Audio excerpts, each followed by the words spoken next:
Well, Asians are still major targets of hate crime in the city. We've seen the February attack by a homeless man on Christina Lee. He allegedly followed her into her apartment and stabbed her more than 40 times. He's been indicted for murder. And of course, in April, Michelle Go was pushed in front of a train in a Times Square subway station. Her alleged killer, another homeless man suffering from mental illness. He was deemed unfit to stand trial. And there have been other such attacks this year. Hate crimes against Asians are second only to those against Jews. The numbers are down for the first time in 3 months of the year, when compared to the huge jump they took last year, but still up substantially since early 2020. Well, joining us to talk about anti-Asian hate is filmmaker Charlie Minn. He's working on a new documentary called I Hate Asians. Charlie, we want to welcome you to the Pix 11 Morning News. Why do you think there is so much anti-Asian violence right now? Well, Craig and Hazel, thanks so much for having me this morning. To answer your question directly, it all spiked when Donald Trump started calling it Kung Flu and the Chinese virus. This is coming from our former president. A lot of, by the way, thank you very much. It all started at that point, and we're being blamed for the virus. This recent spike in the last year or so, especially in New York, what the media is not reporting is that it's mainly Black on Asian hate crimes. And it's imperative and critical right now that Black leaders, Asian leaders get together to have more dialogue, or any dialogue at this point. We need dialogue and not deaths. And it's just a tragic situation right now, Craig, that really needs more activism. I believe the Asian community, they've done a horrible job being activists. They have to be more vociferous. That's why I'm making this movie, to do my part to inform, educate, and raise awareness. And, you know, the history between Blacks and Asians is not good. Back in 1991, we should never, ever forget the Latasha Harlins murder, the 15-year-old Black girl that was shot in the back of the head because of a Korean liquor store owner thought she was stealing orange juice in South Central LA.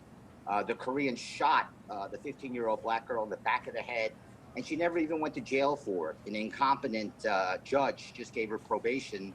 And then just fast forward a few months later, the Rodney King verdict, that led to the Blacks attacking Koreatown and absolutely destroying Koreatown, almost blaming the Koreans for the Rodney King situation. So the history is not good. And again, Black leaders, Asian leaders have to come together, and we need a lot more dialogue and less deaths. Yeah, let's talk about what's happening right now, because a lot of people say that the numbers that the NYPD is reporting for anti-Asian attacks are way low, because a lot of Asians are reluctant to report these incidents. It's part of our culture. Asians have to speak up. You know, we come from peace and education for the most part. We're very docile, we're very calm, we're very non-confrontational. We need to speak up more. And I don't think the Asians are doing a good job in terms of activism. And just to finish my point earlier about Black people, my experience with Black people has been nothing but unbelievably positive. I was an on-air personality in Hattiesburg, Mississippi, Cleveland, Ohio. And my most popular audience and my largest audience was Black people. They received me better than Asian people.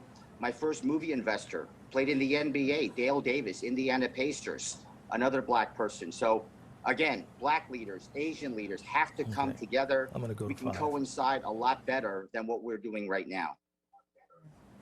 All right, Charlie, you're doing a film also looking at a case in New Mexico, which a massage parlor owner fought back against a couple of robbers, and you have video that shows what kind of person she was. Tell us a little bit about that case.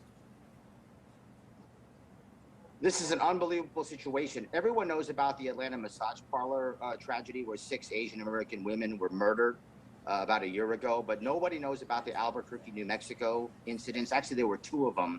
My film focuses in on Sui Fang, who was murdered brutally. She was shot 10 times, but what really caught my attention was that she actually fought back and shot the killer 4 times. And like the coward killer that he is, he actually called 911 because he needed help. So he basically got himself arrested because he had no choice. But you rarely ever hear of an Asian fighting back like that.